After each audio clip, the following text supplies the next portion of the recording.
मेरे ख्याल को निस्बत हुई मदीने से,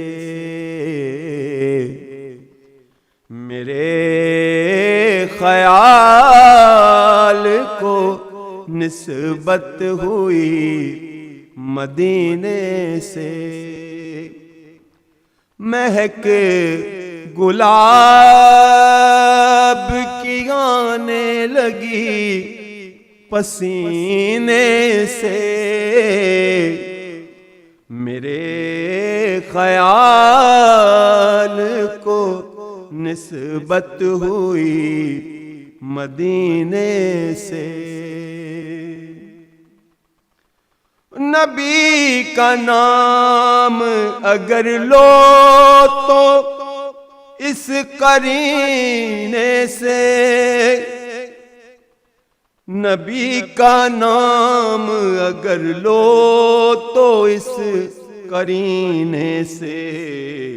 दुआ यहाँ से चले और असर मदीने से, दुआ यहाँ से चले और असर मदीने से। नबी के दर से ही खैराते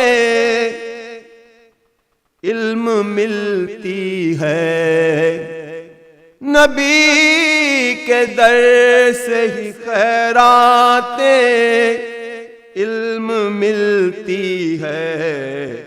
ये रिज़्क़ बरता है सरकार के खजीने से, ये रिज़्क़ बरता है सरकार के खजीने से। मेरे ख्याल को निस्बत हुई मदीने से। और है अहले बैत मोहम्मद मिसाल कश्तिए नूह, है अहले बैत मोहम्मद मिसाल कश्तिए नूह। वो गर्क होगा जो है दूर इस सफीने से, वो गर्क होगा जो है दूर इस सफीने से। आखिरी शेर। नबी की आल से उल्फत नहीं तो मर जाओ, नबी की आल से उल्फत नहीं तो मर जाओ।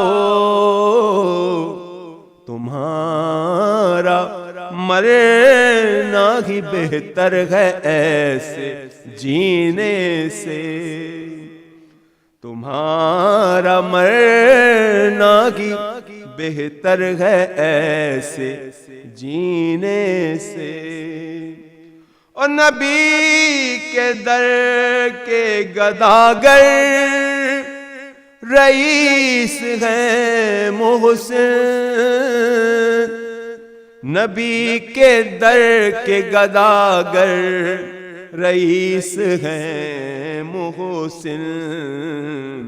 अरे सवाल ही नहीं करते किसी कमीने से, अरे सवाल ही नहीं करते किसी कमीने से।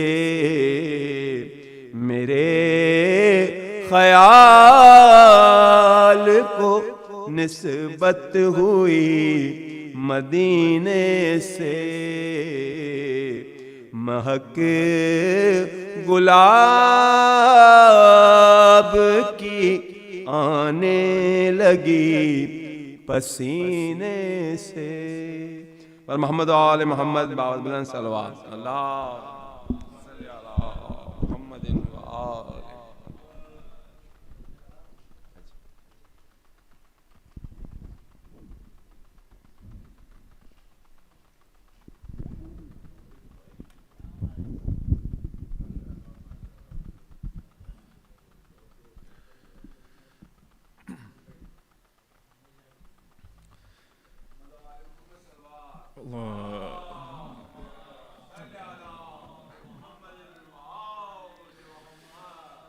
औज़ु बिल्लाहि मिनश शैतानिर रजीम बिस्मिल्लाहिर रहमानिर रहीम अल्हम्दुलिल्लाहिल्लज़ी ला यब्लुगु मिदहतुल क़ाइलून वला युसीना माहुल आदून वला युअद्दी हक़्क़हुल मुज्तहिदून अल्लज़ी ला युद्रिकुहु बुहदुल हिमम वला यनालुहु गौसुल फितन अल्लज़ी लैसा लिसिफ़ती हद्दुन महदूदुन वला नातुन मौजूदुन वला वक़्तुन महदूदुन वला अजलुन ममदूद फ़तरल ख़लाइक़ बिक़ुद्रतिही व नशर रियाह बिरहमतिही वहद्द बिस्सुख़ुर मैदान अर्द सुम्मा सलातु वस्सलामु अला अशरफिल अन्बिया वल मुरसलीन व हबीबना व हबीब रब्बिल आलमीन अबिल Qasim Muhammad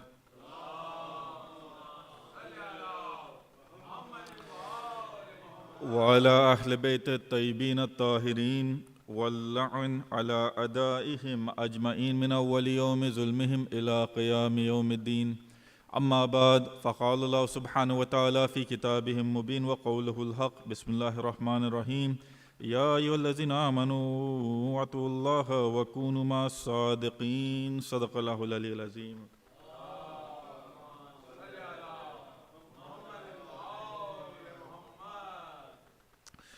Dear brothers, Assalamu alaikum wa rahmatullahi wa barakatuh. This lecture that we're doing tonight and the Naat Khani that happened tonight, this is the month of Rabi Awal, and this is the month where we celebrate the wiladat of Rasulullah sallallahu alaihi wasallam and Imam Jafar Sadiq alayhi salam. Allahumma salli ala Muhammadin. When it comes to these personalities, Allah subhanahu wa ta'ala says in the Quran, Ya ayyuhallazina amanu, O you who believe, uttaqullah, have taqwa in regards to Allah subhanahu wa ta'ala, wa kunu ma sadiqeen. Not just have taqwa, but be with the sadiqeen.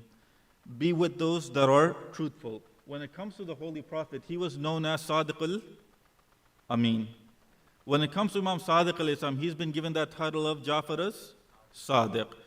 Sadiq al-Amin, meaning the one that is truthful, the one that is trustworthy.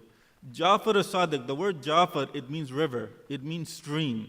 Sadiq means truthful. So when it comes to Imam Sadiq alayhi salam, the river of truth, the river of truthfulness. And when it comes to Imam Sadiq alayhi salam, the Holy Prophet himself, he named and he gave this title specifically to the sixth Imam, where he says that after my son, alaykum salam wa rahmatullah, after my son Muhammad is born, he will have a son named Jafar, and his title will be Sadiq. Why? The Holy Prophet himself, he says that why? Because in his line, there will be another Jafar. He will claim to be Imam illegitimately. He will claim to be an Imam even though he is not the rightful Imam. To differentiate between the two Jafars, the Holy Prophet himself said that this one will be known as Jafar as-Sadiq, that one will be known as Jafar al-Kazzab, even though there are narrations that say that he did tawbah afterwards. Jafar al-Kazzab, there are narrations that say that he did tawbah, even though he repented. He's not known as Jafar al-Tawwab. That title of Kazzab, that title of liar, and not just liar, Kazib means liar. Kazzab means someone who habitually lies. Someone, a liar that puts other liars to shame. This is what it means when you claim to be Imam without really being an Imam. The type of liar that you become is not just a normal liar. When you claim to be an Imam when you're not an Imam, you've been given that title of Kazzab, someone who always lies. So someone who claimed to be an Imam in the time of Amir al-Mu'mineen, in the time of Amir al-Mu'mineen, in the time of Imam Hassan, in the time of Imam Hussain, what titles would they be given then? Kazab. All these individuals. But the Holy Prophet, he wanted to differentiate the two Jafars in his lifetime and say that, hey, there will be another Jafar that will be born later on and he will be claiming to be an Imam, even though he will not be an Imam.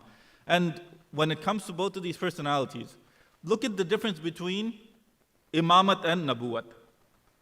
And the similarities. It's not that they're completely different, and it's not that they're completely similar. When it comes to the similarities, for example, when you look at the narrations in regards to the Holy Prophet, the narrations, they state that when Lady Amina, she was pregnant, the Holy Prophet would speak to her in the womb. The Holy Prophet would speak to her in the womb. When it comes to Imam Sadiq alayhi salam, the mother of Imam Sadiq alayhi salam, her name is Farwa.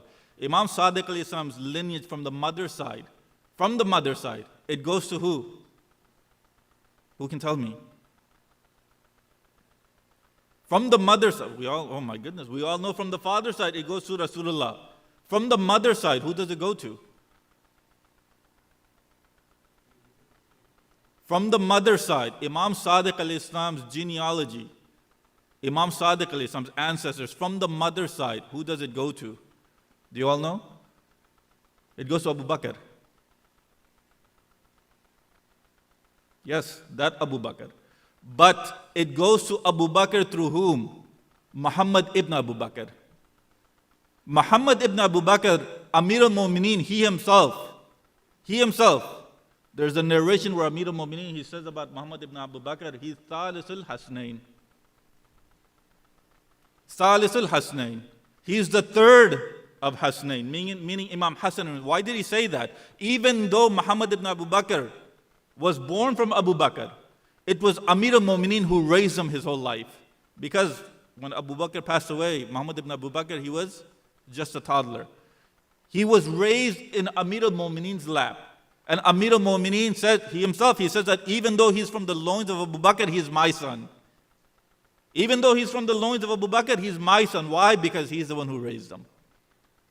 And because Amir al-Mu'mineen claimed him to be his son, you see why Muawiyah did what he did with Muhammad ibn Abu Bakr.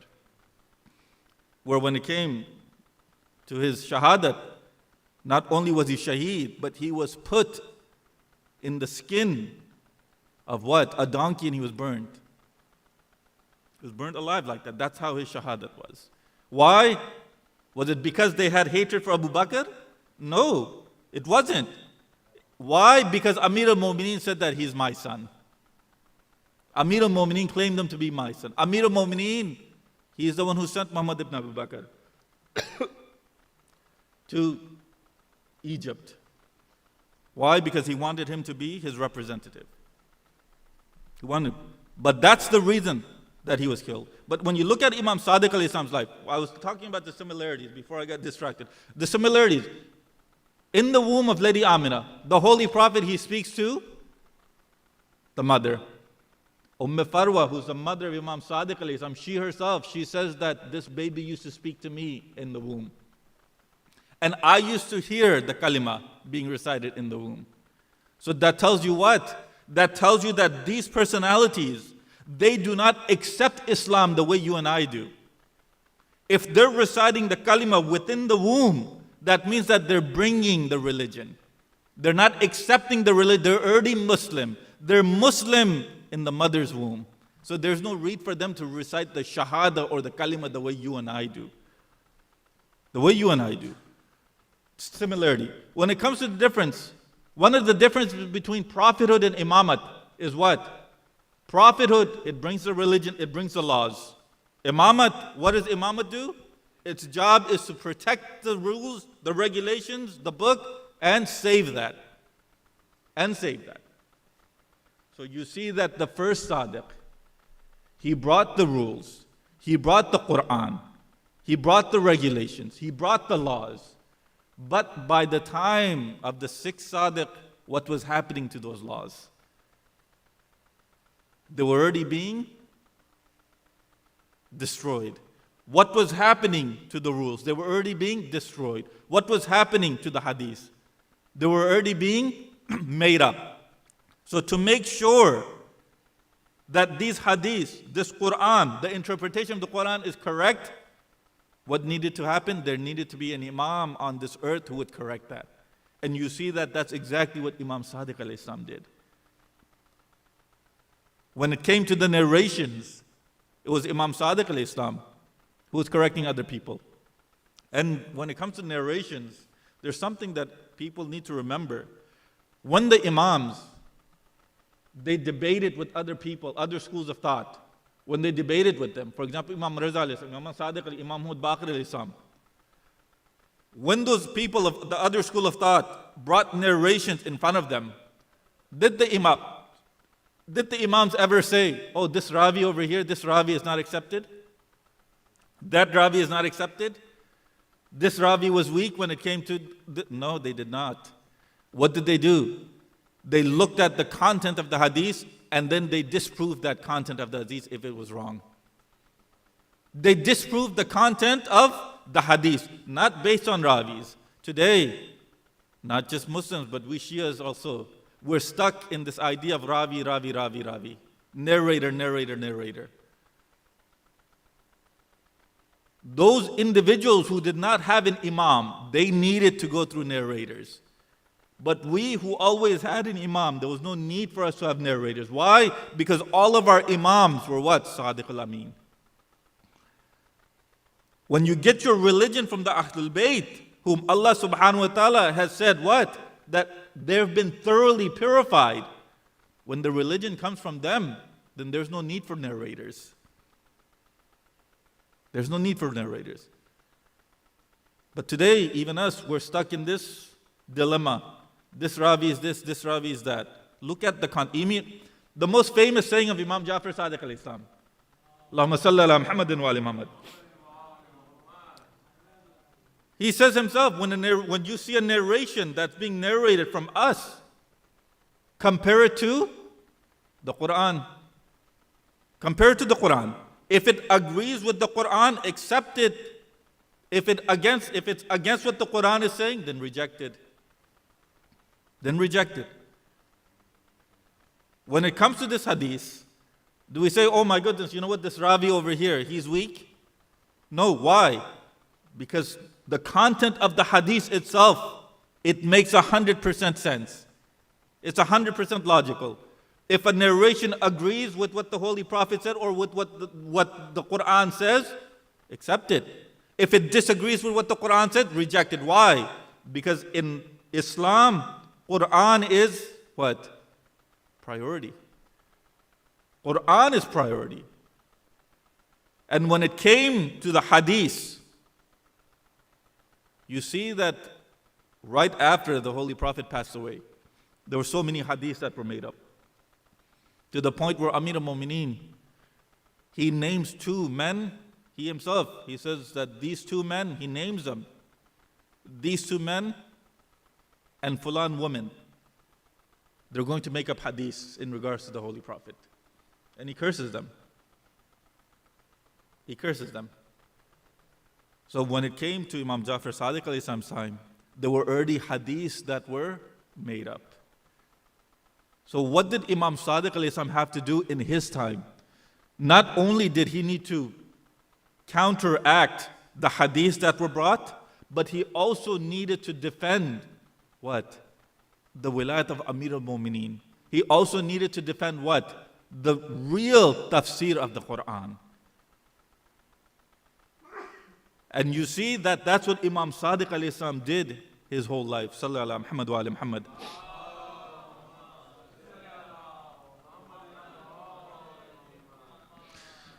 When it comes to Imam Sadiq alayhi salam, the debates that Imam Sadiq alayhi salam had, not just with the other schools of thought, the debates that he had with atheists, the debates that he had with, not just the debates, he himself, he taught others how to debate. If you look at the life of Imam Sadiq alayhi salam, you see that not only did he teach people fiqh, not only did he teach people tafsir of Quran, not only did he teach people sciences such as chemistry, but he also taught people astronomy. He also taught people how to debate. But when it came to debating, He didn't teach that to everyone and anyone. No. What did Imam Sadiq alayhi salam do? He looked at the pupils that he had. And if one person was better in a certain field, he would continue them in that field. He would continue them in that field. He wouldn't hold them back. If someone was more inclined towards fiqh, he would teach them fiqh. If someone was more inclined towards tafsir of Quran, he'd teach them tafsir of Quran. If someone was more inclined towards debating, he'd have them debate. If someone was more, if an individual did not care about any of this, but if an individual just wanted the ma'rifat of the Imam, he'd show them. He'd show them. Where when it comes to his miracles, there are narrations in Madinatul Ma'ajiz by Sayyid Hashim Bahrani, in the miracles of Imam Sadiq alayhi salam. You see that there were so many miracles. In one instance, someone asked Imam Sadiq alayhi salam a question that was not becoming, a question that they were not supposed to ask. Imam Sadiq alayhi salam, the person who asked the question, he himself, he says that Imam Sadiq alayhi salam, he got angry. When he got angry, we went outside and we see it's daytime. We went outside, we see that it's becoming dark and there's a storm that's coming. It's getting dark and there's a storm that's coming. When Imam, he calms down, that storm passes. That's when the Imam says that if I wanted to, Imam, if I wanted to, if we wanted to, if I wanted to, meaning Imams, if I wanted to, I could have destroyed all of the creation. But I am what? Imam himself, he says that rahmat of Allah subhanahu wa ta'ala, it supersedes his anger. And because the rahmat of Allah subhanahu wa ta'ala supersedes his anger, I'm taking away my anger. Imam Sadiq alayhi salam. When it comes to Imam Sadiq alayhi salam's miracles, another companion, he says that I went to Imam and I asked him, Ya ibn Rasulullah, can you show me? Alaykum salam wa rahmatullah. Can you show me and prove to me about your imamat? Imam, he asked him, what do you want to see? What do you want to see? He goes, whatever it is. Can you make it, it's daytime, can you make it night? One. The narrator, when he asks this Imam, the narrator himself, he says that I saw the Imam, he grabs, he puts his hand up to the sky and he just pulls it this way. When he pulls it, it's daytime, it's come night. I see that it's nighttime. And then when he lets go, it's back to daytime. It's back to daytime. I know a lot of people, when they hear this, they go, how can this be? This is against physics, this is against all of this, astronomy, all of it. You don't understand. What you need to understand is that all of these rules, all of these laws that we have, they have a creator behind them. If you understand how these rules, how these laws work, you can manipulate them the way that you want. You can manipulate them. And these individuals, they know what these rules, what these laws are. They themselves were there when everything was being created. Or I should say that they themselves were creating all this creation when it was being created. So they know how to do all of this. When it comes to Imam Sadiq alayhi salam, one of the most famous debates that he had, and I'm not going to spend a lot of time, I know it's already getting late, but inshallah, Saturday is going to be the Jashan of the Sadiqain, and Saturday Jashan, I've told the management that today will be the last day that these videos will be going online live. From Saturday, they're not going on live anymore until Dad comes back. Once he comes back, he can do what he wants, but as long as I'm here, it will be what I say. So from Saturday, these lectures will not be going on live. Why? Because a lot of people, when it goes online, they just stay at home, they watch. They just stay at home and watch. These masajid, these centers were brought, why? So the people could come together. If they're empty, then what's the point of these? So from Saturday, these lectures will not be going on live. The next day maybe they'll go on, inshallah. Sallallahu ala Muhammad wa ala Muhammad.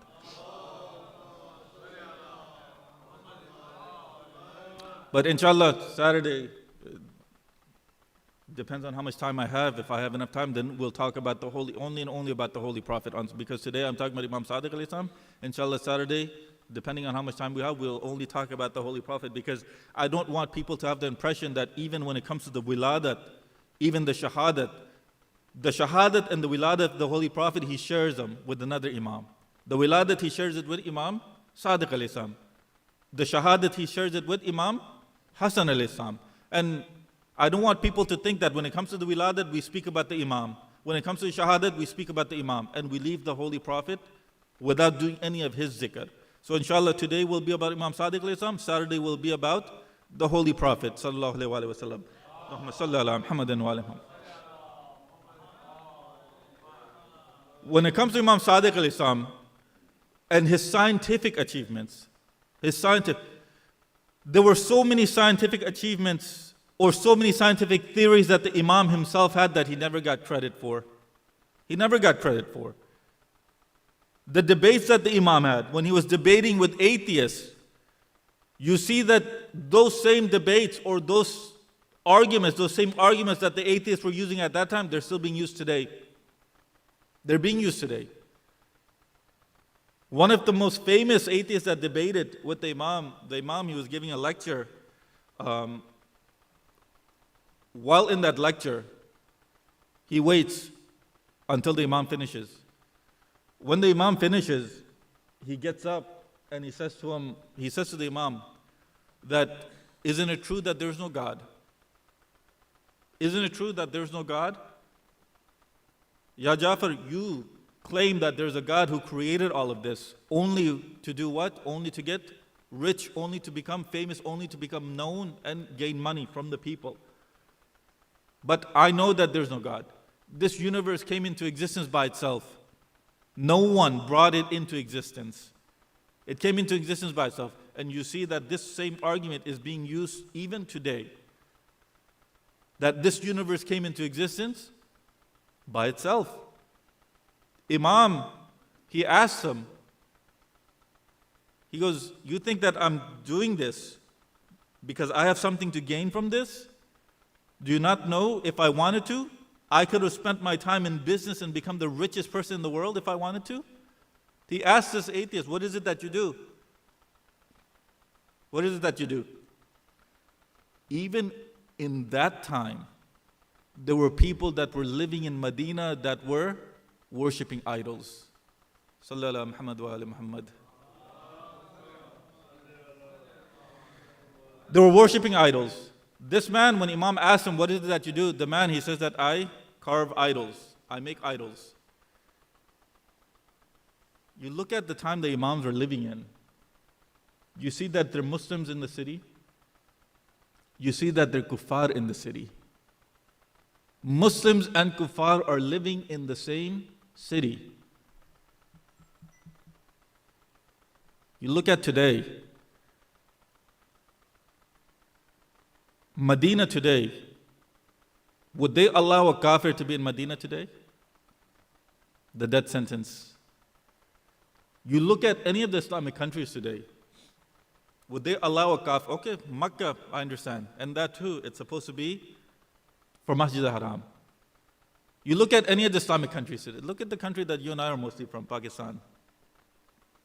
Look at that country. Forget kuffar. People that aren't even Muslim, Christians or Ahl Kitab, yet they're not treated equally. They're not treated even humanely. And the news is everywhere. You all know what I'm talking about. Look at the way the Holy Prophet lived. Even in his time, when he was in Medina, when he was the ruler of Medina, there were kuffar that lived in Medina. Forget the Jews, forget the Christians, but there were kuffar that lived in Medina. Did he completely kick them out and say, you can't live here anymore? No, he didn't. Did he force them to convert? No, he didn't. Yet you see in the Islamic countries today, where did these people learn this from? It wasn't from the Holy Prophet. It was after the Holy Prophet passed away, that's what the first, the second, and the third did. That's where they learned this from. The Islam that the majority of Muslims have today is not from the Holy Prophet, it's from those three. It's from those three. The Islam, if they truly had the Islam of the Holy Prophet, they'd know how to live with people that have other beliefs. They'd know how to live with people that have. Imam Sadiq al-Islam, he's not afraid of an atheist living in Medina. The Holy Prophet, he's not afraid of an atheist living in Medina, a Jew living in Medina, a Christian living in Medina. Why? Because when it came to his religion, when it came to their religion, they knew how to back up their religion and support their religion. They knew it. This is why Imam Sadiq, when he's debating with this atheist, he says to him, if I wanted to be rich the way that you claim, I could have become a businessman. He asked him, what is it that you do? I make idols. You make idols, so you know about rocks, you know about different rocks, you know about all these gems. He goes, yes, my father knew about them, I know about them. Imam Sadiq, he says that, he asked him a question. He asked him about diamonds. And he says to him, do you know the most expensive rock is a diamond? Do you know how a diamond is cut? He goes, no, I don't. Even though this individual is an expert. He goes, no, I don't. He goes, a diamond can only be cut with another diamond. A diamond can only be cut with another diamond. You can't use any tools to cut a diamond. It can only be cut with another diamond. He goes, I didn't know that. Imam, he asked him, no problem. Do you know about these gems? Do you know that these gems that come from this part of the world, they're the most expensive? He goes, no, I didn't know that. He goes, I know more about gems than you do. If I wanted to, I could have been in this business and become the most richest person in the world. But I don't. I don't. Why? Because to the Imam, richness in terms of money and monetary richness, it doesn't mean much to the Imam. It doesn't mean much to the Imam. Richness when it comes to the soul, enriching the soul is what the Imam cared about. That's what the Imam wanted. He says, I didn't know that. He goes, did you know these rocks or these boulders, whatever it is that you use to make idols, do you know that there was a time when these rocks, they were liquid? They were liquid. The man, he starts laughing. When he laughs, he goes, Imam asks him, why is it that you're laughing? The man, he goes, because you just said that there was a time when these rocks, they were water. The man goes, no, I didn't say that they were water. I said that they were in a liquid form. Do you not even know the difference between a liquid and water? He goes, what's the difference? He goes, Imam, he says, juice is liquid, but it's not water. Milk is liquid, but it's not water. Vinegar is liquid, but it's not water. That's the difference. You don't even know that. I said that they were in a liquid state. I didn't say that they were in water.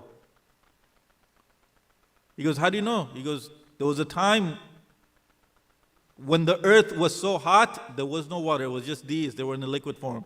The man, he goes, okay, when I go home, I'm going to put these rocks in my furnace and I'm going to burn them in my oven. The Imam goes, no, it can't be done in your oven. The temperature that you need, your oven will not be able to provide that temperature. It can't be done there. He stays quiet. And then Imam, he goes on to say that you think that you're saying that this world came into existence by itself. He goes, yes, it came into existence by itself. He goes, did you come into existence by yourself? Or no? Did you come into existence through someone else? I came into existence through someone else. You, who is smaller than this universe, you came into existence through someone else, yet this universe that contains you, it came into existence by itself? Does that make sense to you? How did this universe come into existence by itself? Imam, he asked him this. When he asked him this, he's quiet. Imam, he goes on to say that, do you know, for example, about the water cycle? Do you know how seeds grow to be trees? Do you know any of this? He goes, no. Imam, he goes on to tell him that, look, for a seed to sprout, it needs water. It needs sunshine. It needs air. It needs nutrients. It needs all four of these for a seed to sprout. If it's lacking in one of them, then it will not sprout the way it needs to. It won't sprout the way it needs to. Imam, he asked them, how does the world know how much nutrients to give to this seed? How much water for this seed to absorb? How much sunlight for this seed to absorb? These rules, these laws that are there, were they put in place because these are all specific laws? Were they put in place by someone? Or do you really think that these rules and regulations, they just came into existence by themselves? Imam, he goes on to tell him that the only reason that you're saying that this universe came into existence by itself is because you don't even understand yourself. If you knew about what's inside you, you wouldn't say this. He goes, what do you mean? The Imam himself, he says that when 800 years before they knew about the blood cell, 700 years before they knew about the blood cell, Imam, he tells them that there are creatures inside your body that are born in your body, they work in your body, and they die inside your body. Creatures inside your body that are born in your body, work in your body, die in your body. And you don't know about them. You don't know about them. These creatures that Imam was talking about, they're the blood cells. They're born in the body, they work in the body, they die in the body. No one even knew about the blood cell until when? Until the 1400s. 1400s, 1500s. Imam, he's talking about these blood cells when? Back in the 700s, back in the 800s. Imam, he's talking about the theory of light back in the 800s. He's talking about how to make an object that will make things appear near to you, way before Magellan, back in the 800s. Imam, he's speaking about chemistry back in the 800s. Yet he never got credit for any of these. These are the scientific aspects or the scientific achievements of Imam Sadiq alayhi salam.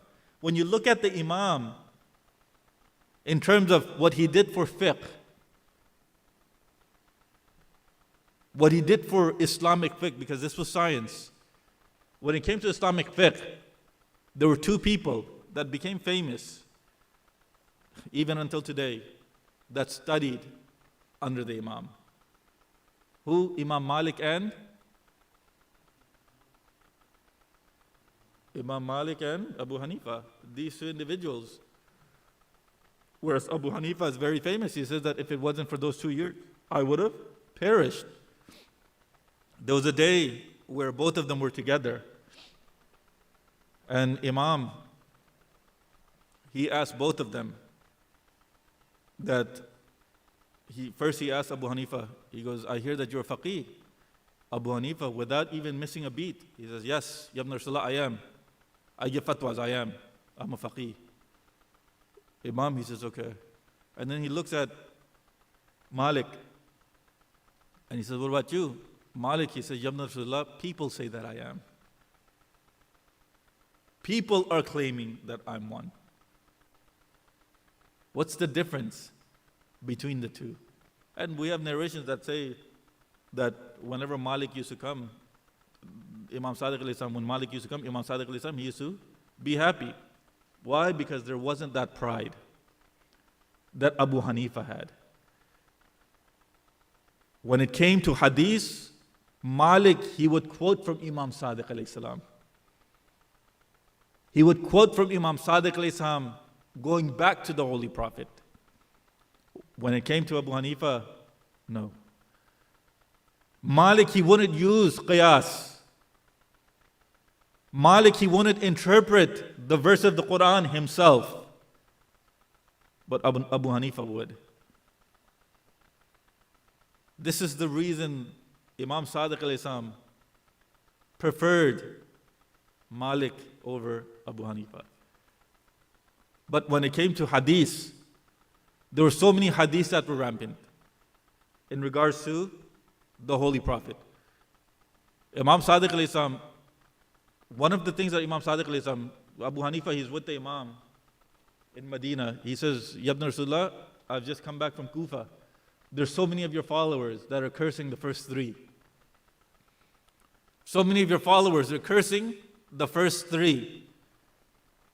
He goes, tell them to stop. Imam, he says, they won't listen to me. They won't listen to me. Imam doesn't say, no, that's wrong, they shouldn't do it. Imam doesn't say, no, that's right, let them do it. Imam, he just tells them what? That they won't listen to me. And Abu Hanifa, he goes, why won't they listen to you? You're their Imam. You're the son.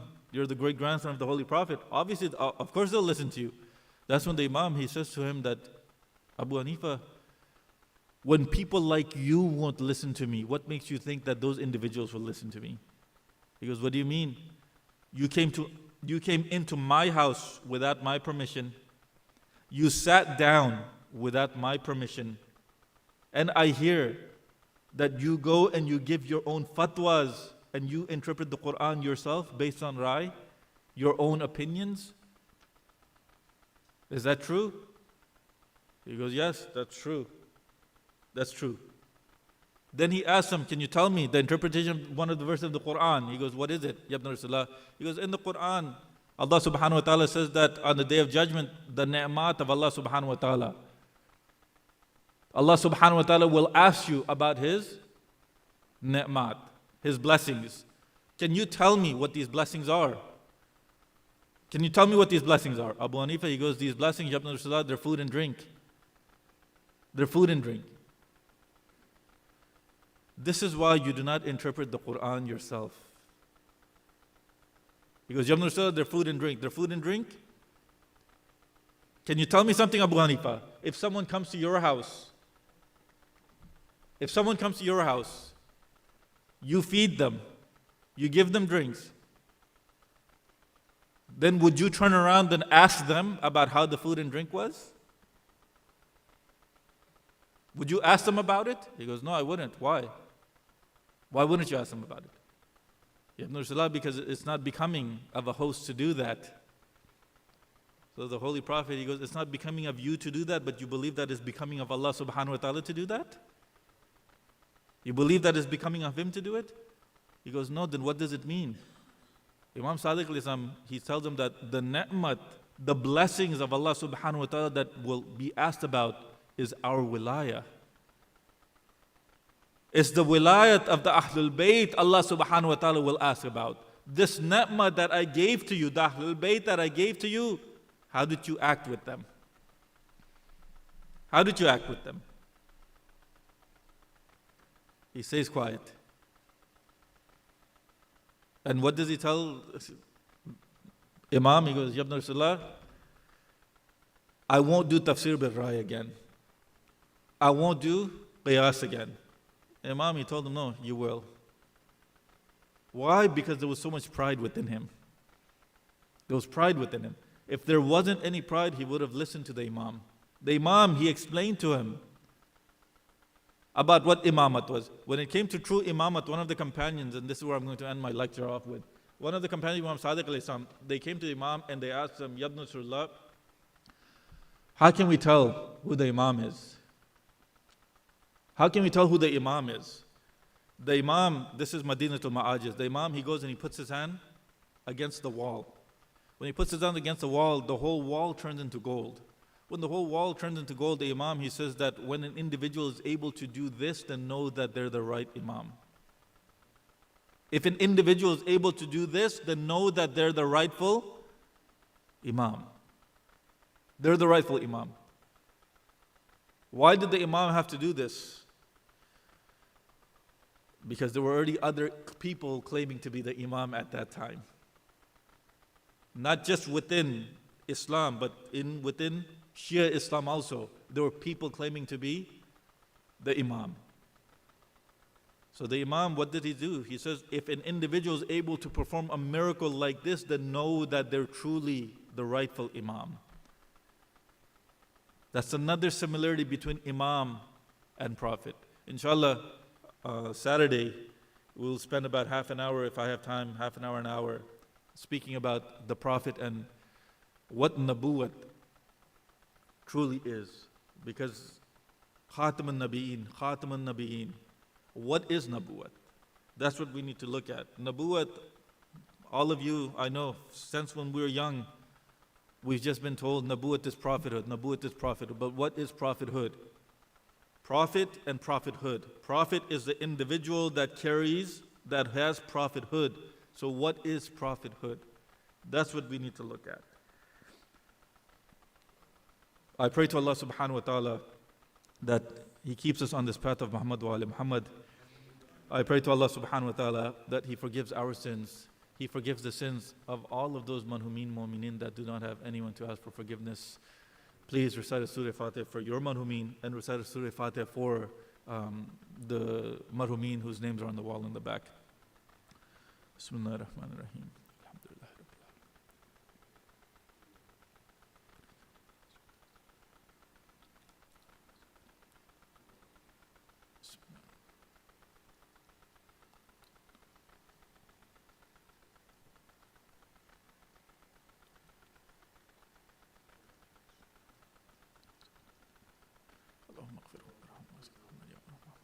Allahumma salli ala Muhammadin wa ala Muhammad. Inshallah, before we end, are there any questions?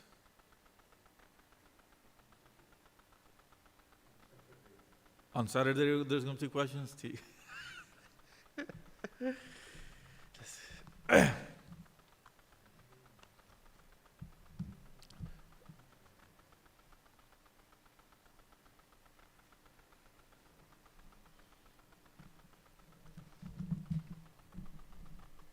Inshallah, Saturday, the program will start with Maghribain Namaz, inshallah. I'm making an announcement. I don't know if people are going to show up, but that's my job.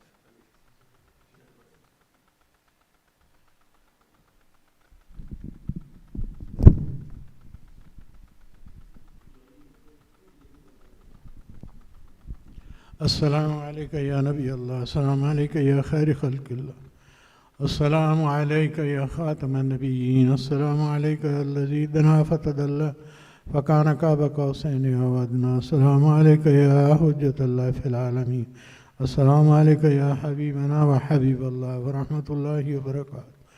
Assalamu alayka ya waris Adam wa safatillah, assalamu alayka ya waris Nuhin nabiyillah, assalamu alayka ya waris Ibrahim khalilillah, assalamu alayka ya waris Musa kalimillah, assalamu alayka ya waris Isa ruhullah, assalamu alayka ya waris Muhammadin habiballah, assalamu alayka ya waris Ali amir al-mu'minin waliyallah, assalamu alayka ya ibn Muhammadin al-Mustafa, assalamu alayka ya ibn Ali al-Murtada, assalamu alayka ya ibn sayyidati nisa'il alamin, assalamu alayka ya ibn Fas خديجة الكبرى، السلام عليك يا سار الله وابن ساري وابن الموتور، أشهد أنك قد قمت الصلاة وآتيت الزكاة وأمرت بالمعروف ونهيت عن المنكر وأطعت الله ورسوله حتى أتاك اليقين، فلعن الله أمة قتلتك ولعن الله أمة ظلمتك ولعن الله أمة سمعت بذلك فرضيت به. السلام عليك يا مولاي يا أبا عبد الله، أشهد أنك كنت نورا في الإسلام الشامخة والأرحام المطهرة، لم تنجسك الجاهلية بأنجاسها ولم تلبسك من مظلمات ثيابها، أشهد أنك من دائم الدين وأركان المؤمنين، أشهد أنك إمام البر التقي الرزي الزكي الحادي المهدي، أشهد أن الأئمة من ولدك كلمة التقوى والعلم الهدى والعروة الوثقى وحجة على أهل الدنيا، أشهد اللهم ملائكته وأنبياء ورسل أني بكم مؤمن وبيابكم موقن بشرع ديني وخواتم أمري، قلبي لقلبكم سلم أمري لأمركم متبع، صلوات الله عليكم وعلى أرواحكم وعلى أجسادكم وعلى إسلامكم وعلى ظاهركم وعلى باطنكم ورحمة الله وبركاته. السلام عليك يا مولاي يا غريب الغرباء، السلام عليك يا معين الضعفاء والفقراء، السلام عليك يا مغيث الشيعة والزوار في يوم الجزاء، السلام عليك يا أنيس النفوس، السلام عليك أيها المدفون بأرض طوس وأبنائك الأربعة وآبائك السبعة ورحمة الله وبركاته. السلام عليك يا مولاي يا صاحب العصر والزمان، السلام عليك يا خليفة الرحمن، السلام عليك يا إمام الإنس والجان، अस्सलामु अलैका या शरीकुल कुरान, अस्सलामु अलैका या कामिल कुफ्र तुग़यान, अलमान अलमान अलमान मिन फितनतिज़ ज़मान, या कामिल कुफ्र तुग़यान, अजलल्लाहु ताला फरजक व सहलल्लाहु ताला मखरजक व ज़हूरक वजनल्लाहु मिन अंसारिक व अवानिक व रहमतुल्लाहि व बरकातुहू। अल्लाहुम्मा सल्लि अला मुहम्मदिन व आलि मुहम्मद। अल्लाहुम्मा कुल्ले वलिय्यिका अल-हुज्जत इब्निल हसन सलवातुका अलैहि व अला आबाए फ़ी हाज़िहि साअति व फ़ी कुल्लि साअ वलिय्यन व हाफ़िज़ा क़ाइदन व नासिरा व दलीलन व इना हत्ता तुस्किनहु अर्ज़क़तहु व तुमत्तिअहु फ़ीहा तवीला बिरहमतिका या अरहमर राहिमीन। अल्लाहुम्मा सल्लि अला मुहम्मद।